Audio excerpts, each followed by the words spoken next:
Welcome to the third episode of the AISTS Alumni Talks. Today we're going to be discussing the most popular sport in the world, that is football, from three different and very unique perspectives. We have representatives of the federations, the brands, and the clubs here today, and we're really looking forward to having this discussion. I'd like to remind everybody of our format. We are going to have about a 45-minute panel discussion with our experts, followed by a 15-minute Q&A period where anyone in our live audience, we just ask that you please hit the raise hand icon when a question comes up, and we will call on you based on the order that you raise those hands. I would like to take this time to remind everybody that this is being recorded and will be going on our YouTube channel. So please keep it appropriate, and yeah, we're really looking forward to having this conversation. So Claudio, would you mind taking over and introducing our expert panel? Sure, thank you, Peter. Good evening, good afternoon, good morning, anywhere you are. Thank you for the three of them joining us. It's my pleasure to introduce Siri Wallenius. She's from 2017. She's Swedish, working at the moment with Club First, but with an experience for a few important associations. She will be with us more into details soon. As soon as I present also Marely Flores, who is AISTS 2008, currently with FIFA for now a long time, managing women's football. And last but not least, Tom, 2007, AISTS with my year. Actually, Tom now working from Panama, so he's in charge of the Latin America football for Adidas. So thank you for the three of them. They will introduce themselves a bit more into details right now. First question for them, I guess, is what we all, as passionate fans and specialists of football, ask ourselves: how is the current beautiful game coping with the lack of spectators in the stadia, from your point of view? So if Siri can start with that, then of course Marely and Tom can give your opinion. Well, thank you very much for having us here. It's great to join this panel. As you mentioned shortly, I'm from a newly started company called Club Affairs. We're a football advisory group, so we give advice and services and support to clubs, leagues, organizations. So I'm in constant contact with different clubs around, mostly in Europe, but also a bit in South America. And your question about how clubs are dealing with this, with a lack of spectators, I mean, it's quite clear for all of us loving this sport that it's really, it's not the same without supporters. And we just published a report, actually, together with some collaborators at a firm called Entity Sports, that I'm happy to share with the people attending this webinar as well, about the community and how they are affected, and how football clubs are dealing with this crisis, and how the fans also are dealing with this, and some strategies and some ways to mitigate this crisis, and yeah, to overcome. Thank you. And yes, Claudio, sorry. We're on the same page. Marely, would you mind stepping in now? Yes, thank you. I'm very happy to share my ideas and thoughts with all of you. I mostly work for the women's tournaments, although I have some opportunities also to do men's World Cup, and also last year I did beach soccer World Cup. This year I'm focusing more on the under-20 women's World Cup that is going to happen at the beginning of next year, because it had to be postponed. And this is one of the things that we need to deal with, also with the lack of people in the stadiums. It's one possibility that we might have, but nothing is confirmed. There are too many uncertainties while we are getting prepared for the tournament. So we need to see the evolution, and for that we are also in contact every day with the hosting countries of our different tournaments. In this case, Costa Rica. We also have the under-17 in India in February. So we are daily monitoring, daily also getting the feeling from the National Association, who is organizing, on how we can deal with it and which strategies we need to follow for this, because it's really a new situation that we need to be prepared with or without spectators. Hello, everybody. First of all, pleasure to meet you, to be here today in the Alumni Forum. It's a pleasure to see also some familiar names and many unfamiliar names. So for the ones that are unfamiliar, nice to meet you. Since here, let's say in the middle of Latin America, COVID is still very present. So not only football is without public, we're still locked up in our houses since about 5 months now. So that's it's a very, let's say, daily confrontive thing that we're still coping with. I think, let's say, my role, what I'm doing today, I work for Adidas. I mean, everybody knows the brand. For 7 years now in Latin America. The first 5 years, I was first in Mexico and then 2 years in Panama, working specifically on sports marketing. So all the sports relations for Adidas. So all the sponsoring contracts with clubs, federations, athletes of all sports. And now since a few months, it's leading the business unit football in Latin America. So basically the full 360 business from Mexico all the way down to Chile, Argentina. Business unit means from product to overall strategy, campaigns, communication, digital, including sports marketing here as well.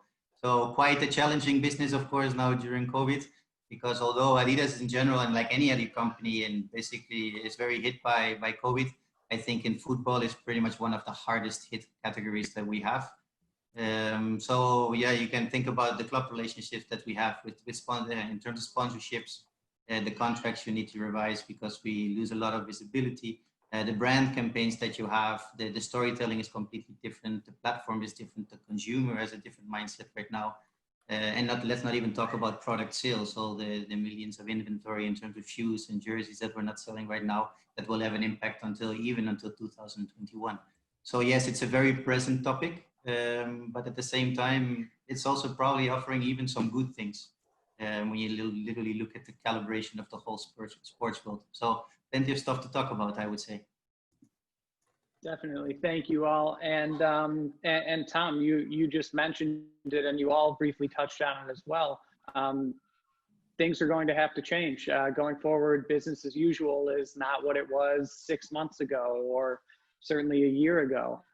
So I wonder if each of you could maybe take your turn and discuss a little what changes your whether it's a federation, brand, or organization has had to make, and how you see yourselves being successful within the sport as it's changed moving forward. And why don't we go to Marely first, if you don't mind? Yeah, sure. Well, in our side, from Federation, you are the main part in terms of the contacts with the national associations in order to organize the tournament. So for us, it's very important to have plan A, B, C, D, E, because anything can happen. The situation changes every day. And for us, it's very important that everyone is safe, which is our priority. So we are also, we have developed as well the back to play measures. Also, we have a task force with the medical team that they are developing these regulations and also benchmarking with other organizations. So we can also follow some patterns that have been tested. I also think that in order to make the changes or to implement according to what is happening in the world, you need to keep very much in contact with all your stakeholders. For example, you need to digitalize more. You need to, if you will have spectators in your stadium, you need to take all the measures you can in order to make it safe. This also applies for the teams. Teams, even if they don't have spectators, they need to be also safe in the stadiums, in their practices. So these are all important issues that we need to take into account that 1 year ago, some months ago, we didn't even have to consider. And also you need to keep the fans engaged. So I think that's one of the most challenging parts, but now with the digital world, you can create content, you can keep spectators informed. Even if the game is not going to happen with spectators, they need to know when it's happening, if it's going to be broadcasted, where it's going to be broadcasted. So I think it's a whole new mindset that you need to have, and you need to be open and ready to face the challenges that come every day and in different parts of the world. That's also something that makes it very interesting that, okay, maybe in Europe now some things are easing, but in Latin America, as Tom said, it's only like the peak now of the pandemic. So yeah, you need to take into account how is the whole world working, and it's very, very challenging, but it's also very interesting, and it's a very good learning curve as well. Thank you. And wait, I guess we'll just go in order on the screen here. So Siri, if you could talk about that from the club's perspective. Yeah, well, I agree to a lot what Marely was saying right now. I think we haven't seen the full repercussion of this crisis yet. I think still, I mean, we don't really know what to expect and the long-term consequences for this, because during the spring, I mean, all clubs, the whole football ecosystem, everyone was just in crisis modus and just trying to solve the first shock and the crisis and what to do, and just get the competitions to finalize them because of all the sponsorship deals or the broadcasting deals, etc., and just trying to cope with all the changes. So I think we don't know yet everything that actually will change afterwards. Also in relation to kind of calendar and these kind of political decisions, but also the transfer market or global movement. I mean, we don't really know yet where this will take us. And I heard today in France also, I mean, the cases are increasing again. So it's not just Latin America, it's also in Europe where it's increasing. So we don't really know yet. But for sure, clubs are very creative on coming up with new solutions, and they're very flexible to be able to change. I think that's what we have seen.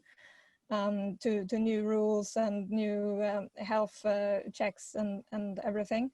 I think a major change for many people within football is that they were not allowed to decide for themselves.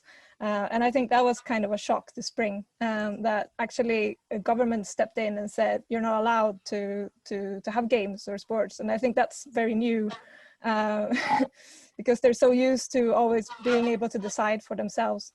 But I think some trends that we are already seeing when we speak to different clubs is that a lot of things will change, and there's going to be a lot of ownership changes of clubs.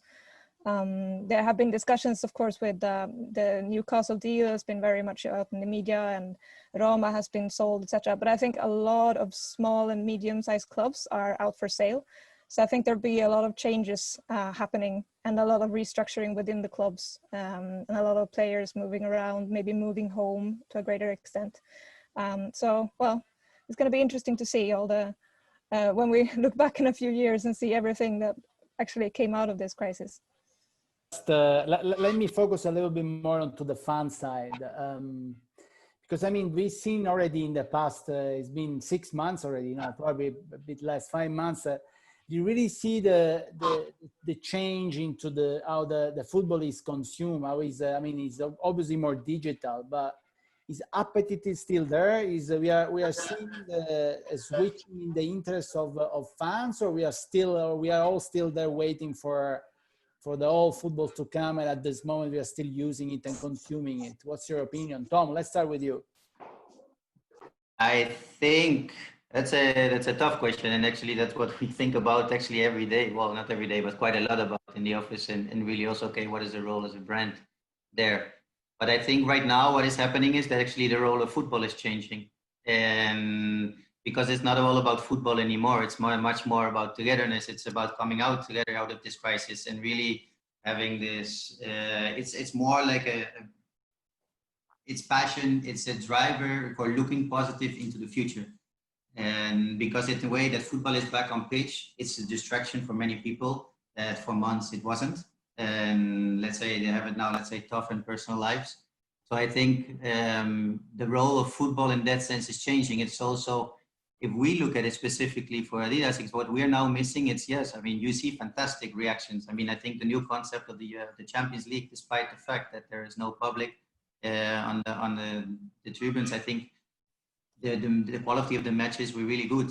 It was very attractive. Let's say this final concept of the UCL Champions League. You saw the same with the MLS, what they did with the start of the tournament, of having a tournament format in Disney. At least for the fans, those are newnesses, and was really, really, really nice. And really, let's say the owners reacted really well on the presented situation. Nevertheless, I think where football also now needs to reach out to professional football is to the whole amateur part, because that is still blocked in many, many parts. So people are still not able to play football. They're only able to watch football. And as long as that take, at some point there will be a disconnection. So that, and of course it's a brand, that's where our consumer is. So it's highly relevant that for amateur football is back on pitch. And you try to connect through digital storytelling, through the clubs we work with, through the players.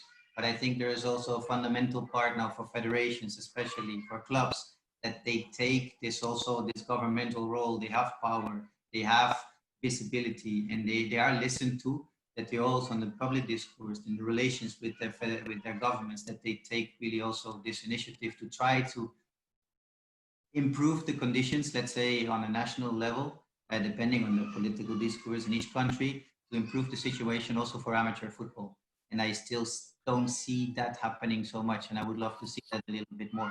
Because it's not only, football is not only what we see on TV. The big chunk of the pyramid is really amateur football. And right now, and during the whole crisis, they are not addressed yet. That's, let's say, what I feel a little bit. Siri, answer to your question already. Yes, you did. Yes, you did a pretty scary picture. Just give me a second, because I would like to just having a look at the participants of this. We have a nice participants from all over the world. I would just say thank you for one of our old friends, Ashiko, is in Japan right now. It's probably 2:20 in the morning. So really motivated to be here. Sorry to interrupt, Siri. What's your take onto this? I mean, how is football is consumed, and as Tom is saying, it's really like a disconnection going to happen in the long term. Yes, and that was also what I was trying to say as well, with the repercussions that will come much later. And exactly what Tom is saying, that if we lose the bottom of the pyramid, then you will lose fan interest in years to come, or talents even. So it is really important to focus on the grassroots. And I think also the big clubs need to realize this and need to push for this to happen, that they can start playing again, even though of course it needs to be within a safe environment. But and also maybe to redistribute some solidarity payments, or to help them, the smaller clubs that cannot sustain themselves. And then I'm not talking about, smaller professional football clubs, but, the local clubs in local communities. I think it's very important that they get support so that they can continue, because otherwise they will be very difficult to sustain the top of the pyramid in a few years to come. So you're in the hot seat now, Marely, because obviously, I mean, it's one thing is to have the top leagues to run the competition, because they can of course afford the expenses of the sanitary measures. But if all of us want to go and play at the park, how do we do that? I mean, it's something you, of course, I mean, under an amateur point of view, is something that FIFA has the federation which runs the game. How can this be, how is the next season going to look like for the amateur, in your opinion, for the amateur football?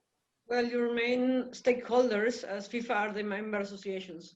So this is towards who you need to address the issue. And it also depends on the countries to do what they want with the solidarity fund that was sent to them. And it was also a special fund that was given for women's football.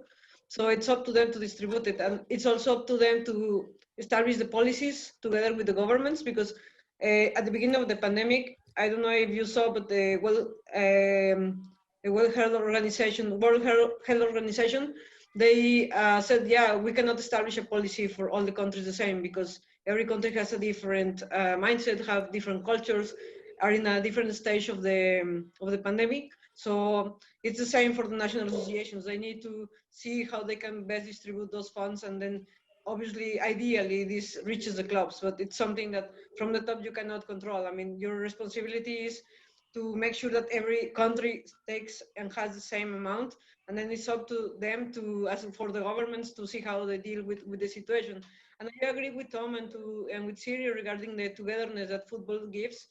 I think that having UEFA done the effort of finishing the Champions League season, the Europa League season, and also the Women's Champions League season, I think it's very good, because I was in a bar watching the match, and it was such a nice thing, that something that you took for granted before, regarding to be with your friends watching a match, which was a super normal activity before.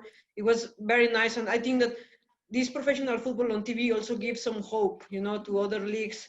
Now that many organizations have developed rules and regulations to get back to play, they can also maybe adapt some of these ideas or some of this deep research that has been done in order to also try to bring their people out and play. But it's going to take a long time, but it will depend on the evolution of the pandemic in the different parts of the world. You were in a bar with a mouth cap, right? Watching the game. Yeah, it was outside, so it was a bit safe. But I needed that, you know, like I was going to watch it by myself, but I'm like, no, I mean, this is my opportunity to be out a bit and feel this again, you know. It was great. And I think that for the businesses it's also good, because they got some people there after a long time, so it was nice. Sorry to interrupt, but you're saying the business. I mean, the problem is now, I think, as you also see it here in America, how long can you actually play without public? There's a few countries and a few clubs that really can survive on TV money. But basically the full economic of, let's say, the business models of the clubs are fully interrupted, because, I mean, they highly depend on stadium income. Certain stadiums are designed a certain way that now fully falls away. You have sponsors like us. The ticketing as well, I mean. Change contracts. So basically their economical models are falling down like house of cards in a way. It's also the merchandising. Also the merchandising is taking a hit, even though you actually could buy the jersey of the football players online, right? We are also seeing a decline into the sales of items. Yes. And I'm sorry, Tom. I think we actually have the perfect person in our expert panel here to kind of speak to this. Siri, you deal with clubs of all sizes. So yes, as Tom said, there are clubs that are going to be, and leagues that are going to be hurt, but in the end just fine with broadcast revenue and sponsorship revenue, whether it changes or not alone. But that's not every club by any means. And I was wondering if you could give us any insight into those clubs that do need to fill their stadium or figure something else out. Well, as I said, I think they are very creative, but of course you can see that the leagues where you have clubs that are really dependent on gate receipts, mainly from week to week even. I mean, you have the example of Scotland, and they canceled their leagues because they could not sustain themselves just playing behind closed doors. But you have very creative ways of getting around this, and the fans have been, I mean, incredibly supportive. And you have these crowdfunding campaigns, and you mentioned, Claudio, that of course you can sell shirts online, and there's been several projects from clubs having, you know, okay, buy this shirt for us as a crowdfunding thing, and then the community gives something back to the club and helps the club. And you have seen these really beautiful initiatives from many of the clubs. But I know it's debated around Europe now, and UEFA is trying with the Super Cup final to bring some fans back, but even 20-30%, it's going to be difficult for many clubs. And of course they have got, many of them have gotten support packages from the state, but I mean, they will not continue getting those, you know, when it's, you know, a balance for the government. Should we pay for more healthcare and having schools to open, or football? Then of course they cannot really validate that decision to give football priority over something else. So it's going to be very tough for clubs, and I think you're going to see an economic divide in between the clubs that can play without fans and the clubs that can't. And it's going to be very polarizing in Europe, in leagues and within countries, I think. If I may, Peter and Claudio, and my question for me to Siri in this case, since you're very close to clubs, how do you see the whole transfer market and everything? Let's say the value of players. I see it from the brand side, but let's say the actual playing contracts. Do you see some calibration in there as well? Well, I think for the very top, I mean, you're still gonna continue probably having the same. But what I see for transfer market, when we speak with more clubs, maybe from the medium-sized leagues, the great majority in Europe, I think there's gonna be a lot of clubs trying to finalize, to end contracts earlier with players that, they try to cut costs and get rid of salaries. So I think there are going to be a lot of free agents, a lot of free players moving around. So whoever can pay their salaries are probably going to have a very strong team. But that's probably what's going to happen on the more kind of on the greater chunk of the transfer market. But I think that the top clubs, I mean, you will still see some big deals this summer in this transfer window, because those deals have probably already been done in winter. So, I mean, of course, Manchester City can buy Messi if they want to, but that's just the very, very top of the pyramid. And the bigger part will probably be a lot of players. I mean, I'm Swedish, and what I see at the trend in Sweden right now is that many professional football players that are Swedish that are playing in other countries, they're currently moving home. And it could be just because it's a crisis, maybe they want to be closer to family, etc. But maybe that could be a trend as well that we see. Okay. Well, that makes a lot of sense, actually. Let me change a little bit topic and see the other side of the moon. As women football, we obviously is not as big as it is men football, but we've seen since the last World Cup that really the women's football took a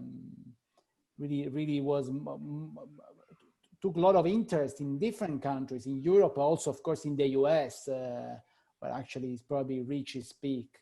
If men's football is really badly hurt, as we are talking about, how is going to be women's football, which obviously has a different business model?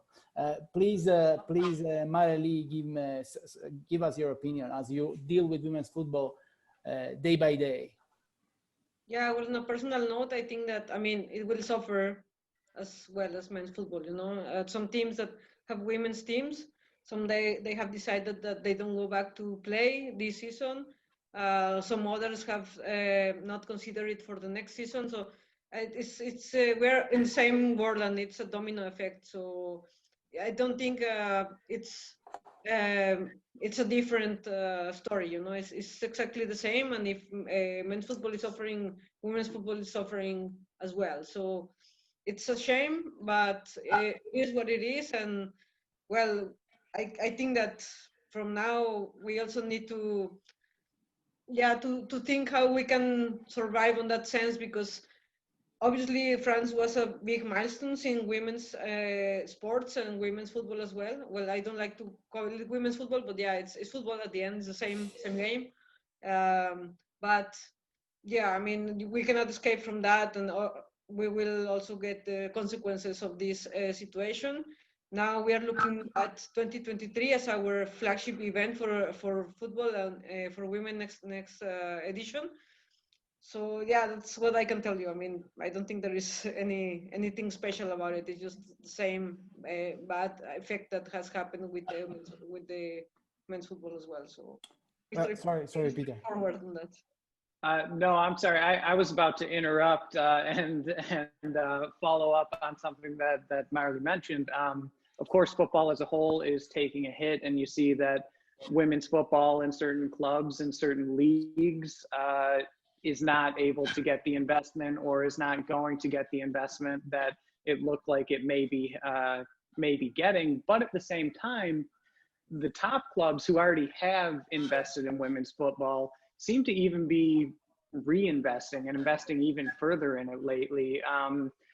News that recently came out was Manchester City had signed the American player Rose Lavelle, who that's a significant investment, and for any European club to be drawing an American star, she's maybe the best player on the American team, over to Europe, it shows that they really are putting a focus on the women's game.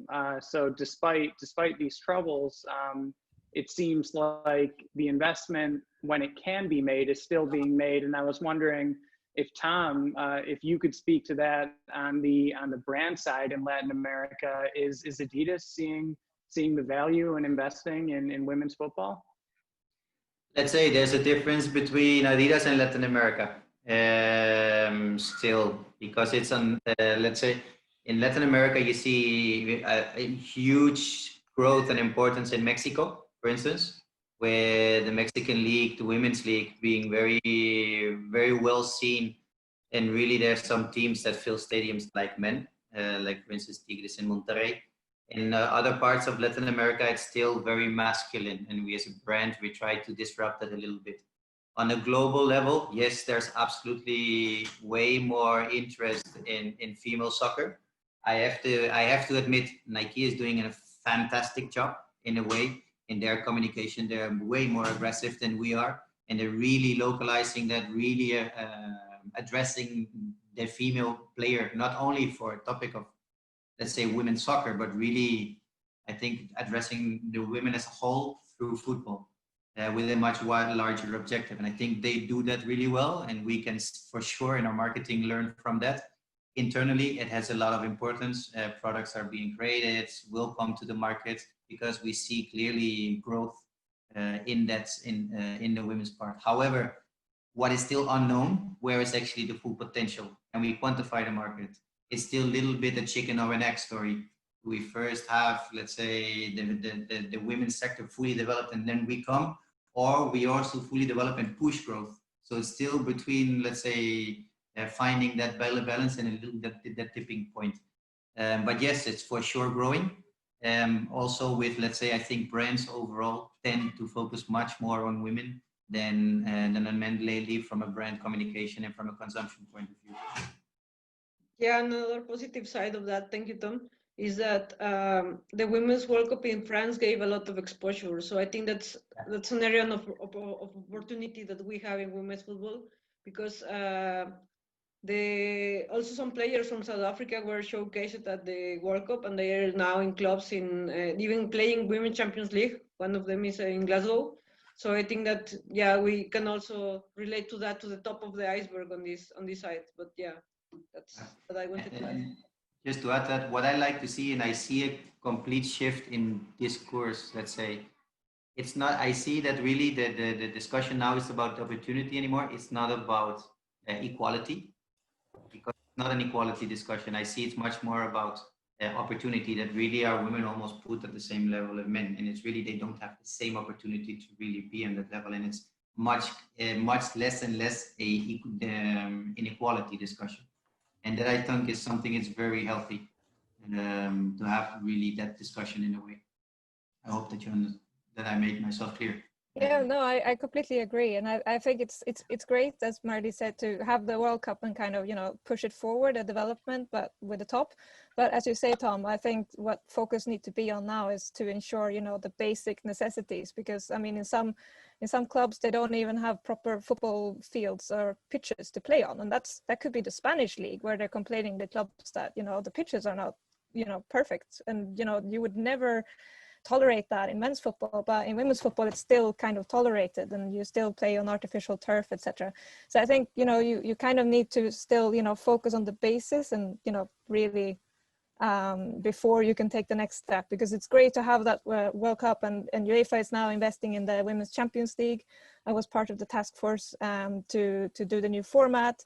And you can see that they're investing and they're getting new sponsors. PepsiCo finally got their deal done yesterday, it was announced. So, I mean, the brands are there and they're seeing the value of women's football. So I think we, you know, hopefully this crisis will not stop the process too much. And from a club side, what I kind of see there is maybe the new clubs that kind of just got into the game, they might be a little bit hesitant now. Should we invest in this? We're losing so much money on other sectors. Should we really, you know, push women's football right now? But I think the clubs that really have it invested in their strategy and have been doing it for a long time, I mean, as you say, with Manchester City, Peter, I mean, they've had success and they've built that for several years now. So I don't think they're going to give up on that. And the same with Lyon, same with many other clubs. I mean, it's so integrated into their club and their strategy. So I mean, they're not really going to give up on that right now. And then you can go to the really small clubs. Actually, I would like to do that, you know, example as well, that the standalone women's clubs, when I've been speaking to them this spring, they're like, crisis? What crisis? We're always dealing with crisis. We never have resources. I mean, we're used to this. We're survivors. So I'm not too worried about them either. But of course, you know, they still need support. But I think, I mean, they're passionate about what they do. So I don't think they will just give up on this. Yeah, I agree with you, Siri, because also clubs like Lyon that have been consistently in the final of Women's Champions League, I mean, several times, and they have won it. I remember when I was working at UEFA back in 2014, and I met the guys from Barcelona, the women's team, and they were only starting the project. And in very, very short time, with the investment and the resources, they made it to the final of the Champions League last year. So I think that there is a lot of potential and there is a lot of opportunities to grow it fast. You know, it's just they need to be, there's need to be investment there. But some clubs do it and they do it well. But you can see you can really see the ones that do it genuinely, and the ones that might just do it because of external pressure that, oh, everyone else is doing it, so we need to do it, or, you know, someone else is requesting it, so we have to do it. But you can see also, I mean, I think Barcelona is a great example because they really invested in it and they really committed to it, and they got the whole club behind the project. So they've done an amazing job.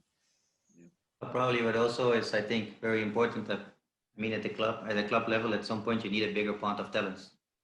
And that happens, and that's with men and with women's soccer, exactly the same. So I think that they're doing a great job, but we now also need to step up our federations to really create this infrastructure on a national level, that when you're a young girl, that you really have this pathway in order to go into a professional club under 15, under 17, under 19. And I think that's where you still, in many parts of the world, you see discrepancy in the level of maturity when it comes to here also the amateur, let's say, this feeding structure into professional football. You have 5 minutes before the questions. There's already somebody who is ready to ask questions.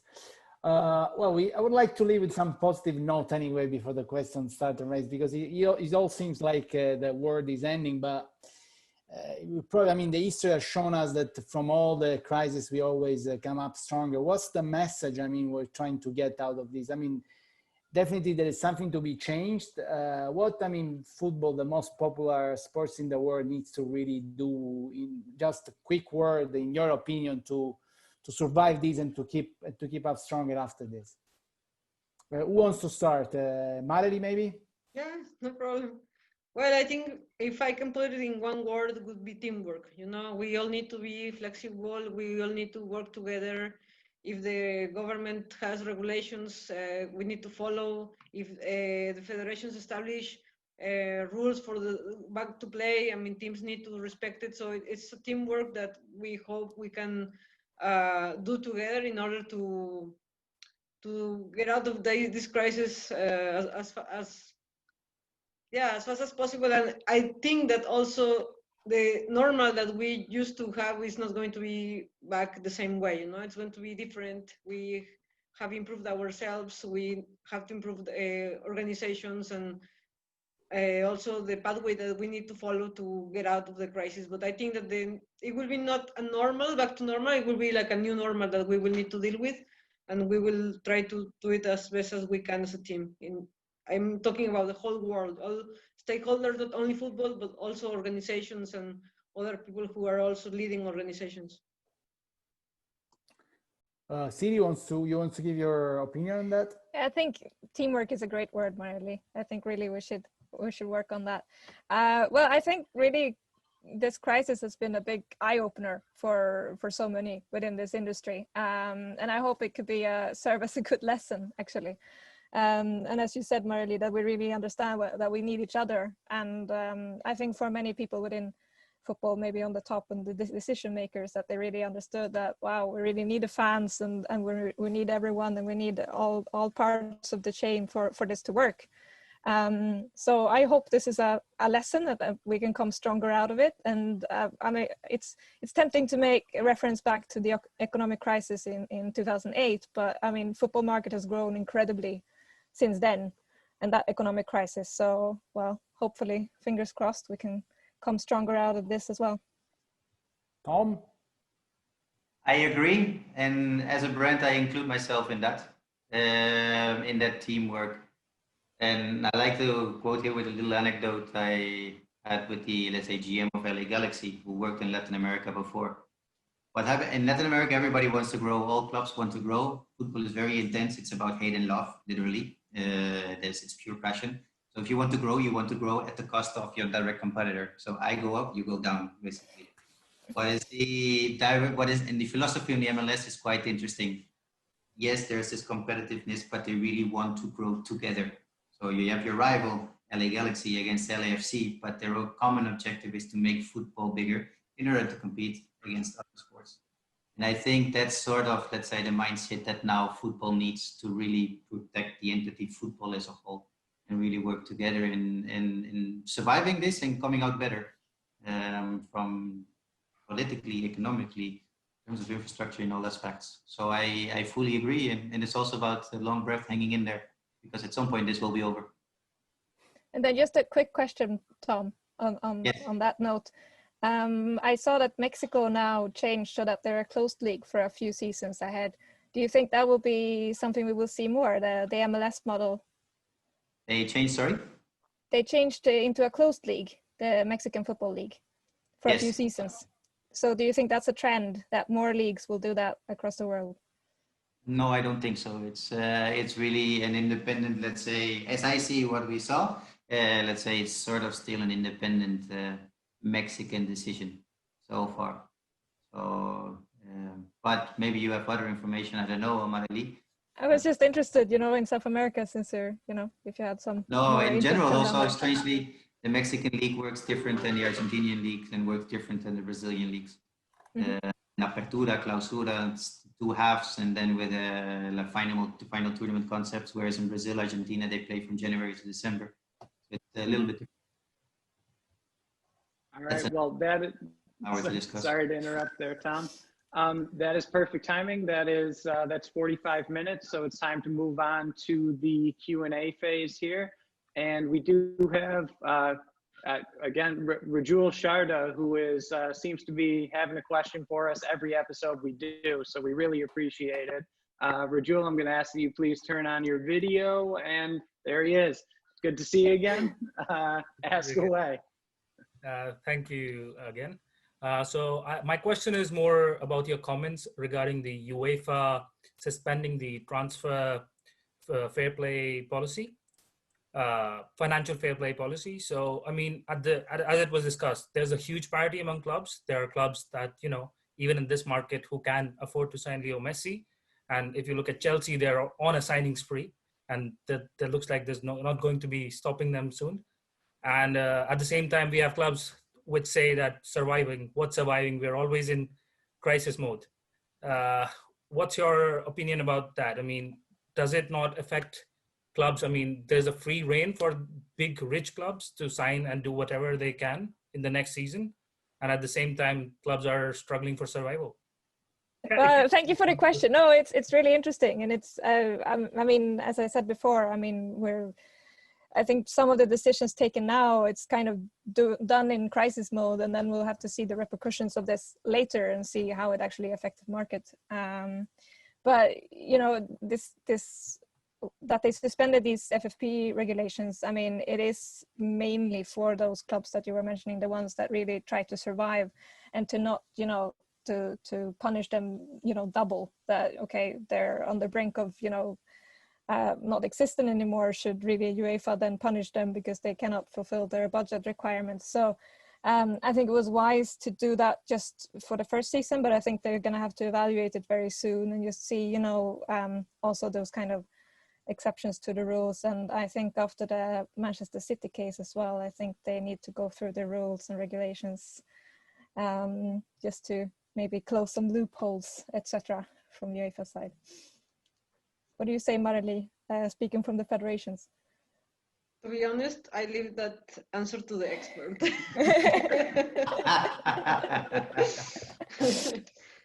Very politically correct. There is a question from Pablo Rossetti, who left it here in the chat. There is a rumors that the Mexican leagues transformed to a closed league is toward the 2026 merge with the MLS. And exactly, maybe the right person to answer that question is Peter, or I don't know. Or our Mexican take that one on. The Dallas FC. Yeah, I can speak to it, but I certainly can't answer it. I don't know that there's anyone in the world who can.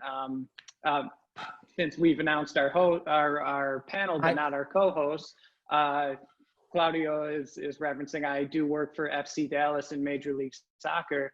And those rumors of a merger with Liga MX have been around for a long time. I'm sure people on the continent have seen them all the time.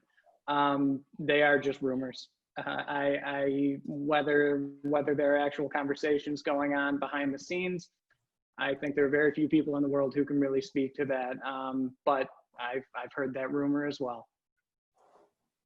Anything can happen. I mean, if COVID has shown us anything, then it's that everything is possible. I think also what is more important, let's say that what first needs to happen is whether CONMEBOL and CONCACAF at some point they start to work together, and that really the Copa America, because that's a bigger plan, that really the Copa America will be a Copa America, so there will be North and South together.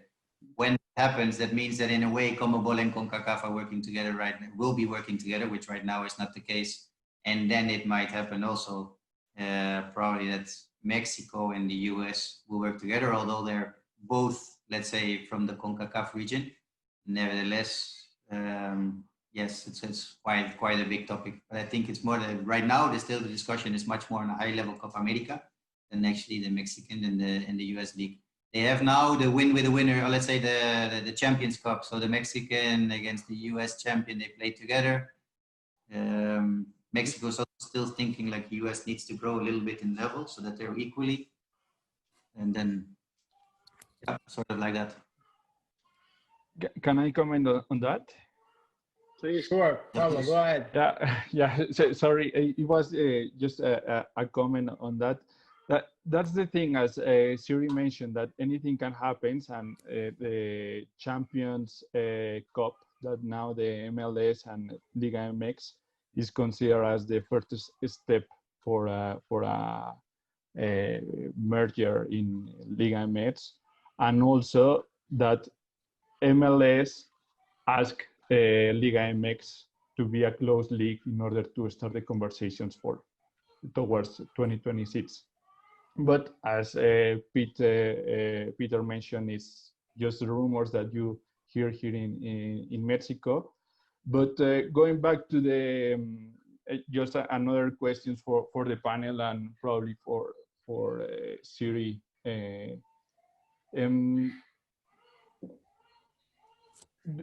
You were mentioning about lessons that probably all the stakeholders should have learned during the COVID-19 pandemic.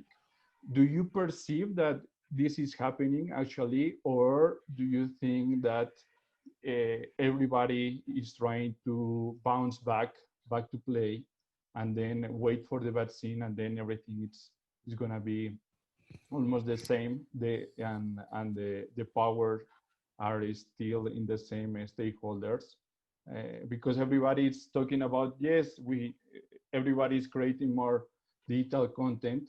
However, I think it was a trend that it was already happening before the COVID-19 situation. So do you think that it is actually happening a positive change because of the pandemic?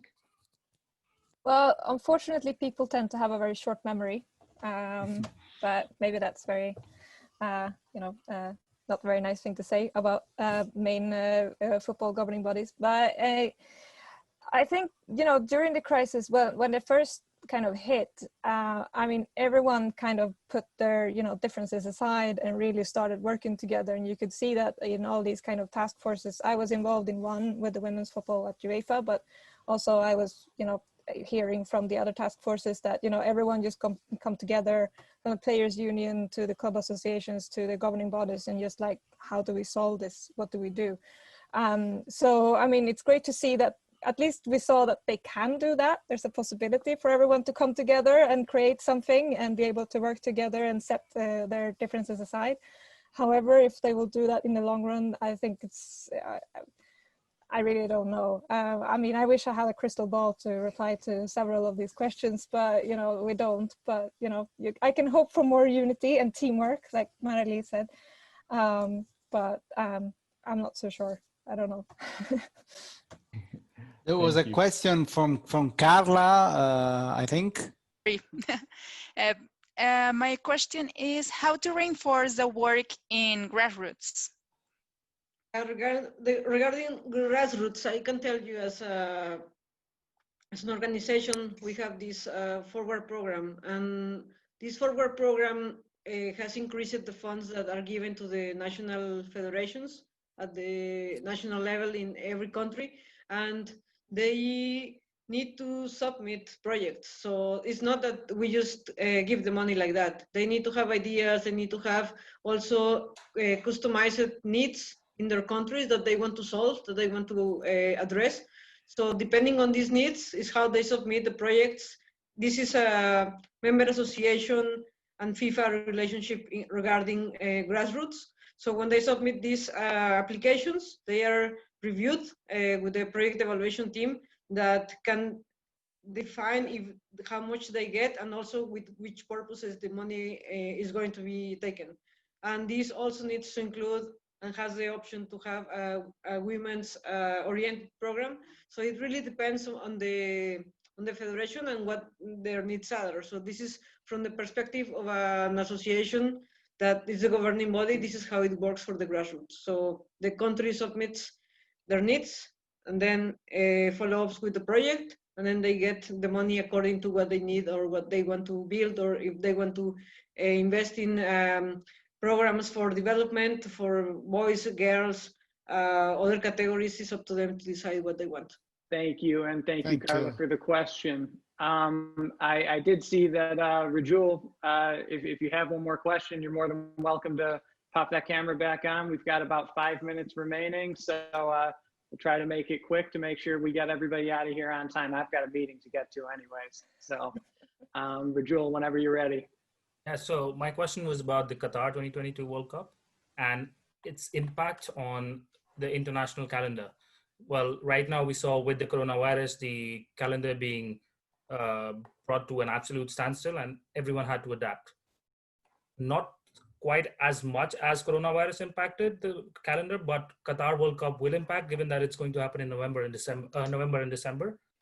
From a sponsor's point of view, from a federation point of view, and a club point of view, how do you think it will have an impact on the calendar? Yeah, that is. Well, from my side, I can tell you that obviously, as all we know, has an impact, and we don't know what will happen. I mean, some qualifiers were postponed. They will play in some cases in a broader window, so the players are available for the national team rather than twice, only once, but for a longer period. Also, some they don't need to be. There is not a release of players strict regulations because everyone knows that things can change, and well, it will need to make it happen for the World Cup, you know, to make it qualify. So it will depend on how the situation evolves and also how flexible all the teams are on this. You know, we need to work together, and you need to make it happen somehow. So that's as any event, it needs to happen. And the road to the event, you need to manage and to do risk management assessment as well, and see how you can manage the crisis in order to get to the point where all the teams can be qualified by the time when you need to have the World Cup. That's what I can tell you now. But everything can happen, as you said. Mm-hmm. And if you mind answering to, from a club point of view, like the impact on the leagues, they have a set calendar, but it will be changed. Like what kind of an impact do you reckon will be there? Well, from the club side, I think the main concern is actually related to players' health, and that the calendar will be, you know, too congested and that they don't get to rest at all.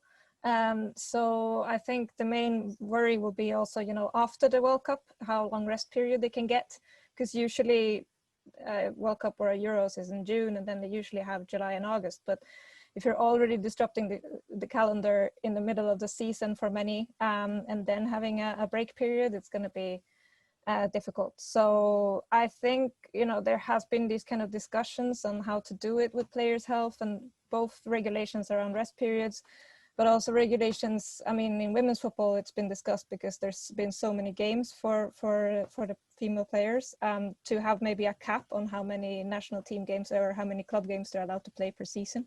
But I know that, you know, they're not all agreeing on this.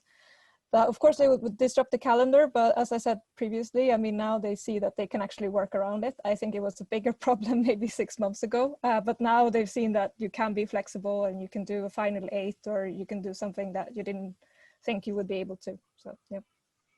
Thank you. All right. Well, thank you, Rajul. That's perfect timing. We have a minute left until our deadline here. So I just want to take this time to thank everybody who joined us today, and to thank our awesome expert panel. I really enjoyed it personally. I have a feeling I'll be messaging you guys all follow-up questions on WhatsApp pretty soon. So thank you very much, and thank you to my co-host Claudio. Thank you. And please join us next time. It should be another episode coming in about a month. Thank you very much. Thank you, Thank everyone. you very much. Thank you, you. everyone. Bye-bye. Pleasure. Thanks, guys. Thanks, Claudio. Thank you. Thanks, Siri, Marely.